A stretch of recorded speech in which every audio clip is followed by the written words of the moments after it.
Welcome back to the channel. VST here, Valens Tech. One UI 4.1 Samsung Galaxy S22 Ultra. Alright, it doesn't matter for this video, but the Exynos 2100. I want to show you something, guys. Look here, okay? This looks like an icon, but when I press it, you'll find out, that this somehow unravels to be two icons. Okay, now look what happens. I'm gonna press this one more time.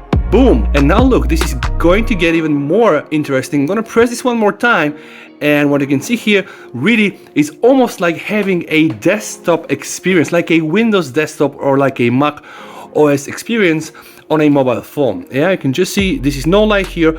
I am absolutely having these two applications, which is the YouTube and also the mobile Chrome browser running in standalone pop-up windows. And by the way, you can manipulate this. I'm just going to show you how it works. I'm just going to do like this. I want to unravel just the YouTube one. Okay, so some things really can happen here. Look what happens when I press here, guys. I either have the option to close it. Okay, I can also try to play with the transparency. Okay, see here, right? In case I want to get something like this, okay? But not only, right? I can also do more stuff. I can click this again. I can make this go full screen again, okay? And yep, I can just click here, all right? And then bring it back to the pop-up view. So okay, I showed you this one.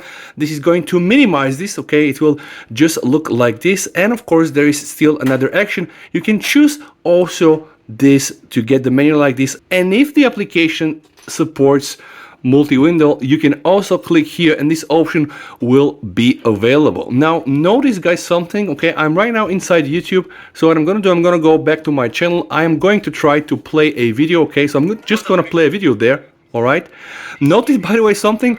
I'm going to hit now the minimize button. Yep, sadly background play of course not supported. So let me show you what you can do here. You can play the video, use this as a very active window, and then in the same time, just go on your web browser and actually play another video. And all this, guys, just works. It's not a gimmick, and this is probably really the closest you can get to a desktop experience. And by the way, you can try to do this on almost all of the applications.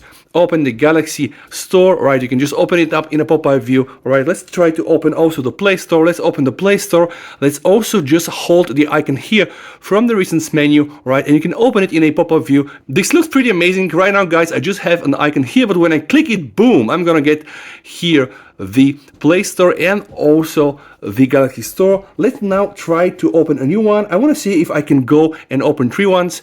So I'm just going to hold the finger here, open in a pop-up view. All right, minimize it. Yep, you can really open more than one, more than two applications. Now, of course, the question is, how can you do this? Because this is not a function that really works out of the box, guys. And yeah, I'm going to teach you in this video. So very, very easy, guys. Go inside your settings, click on the search button, okay, and just input here labs, right? Once you're there, click the first one, which is the advanced features labs. Right, now keep scrolling until you go in a menu called labs, and then, guys, see here we have the experimental features. Some features may not work correctly, of course they're experimental, but click on the first one. It's the multi-window for all applications. It will allow all the apps to open in a pop-up view or split screen, including apps that haven't been designed to work in this layout. I strongly encourage you to enable both options and just try to use the benefits of it, right? Because it's really bringing the experience closer to something that you usually see on a, I would say, regular operating system on a desktop one. And it's really incredible that you can do things like this in One UI without rooting your phone, messing up with it. I really hope, guys, that you have learned something new. If that's the case, don't forget to like the video, subscribe to the channel, and please, you and your family stay safe until we meet in one of my next episodes. With that said, VST over and bye.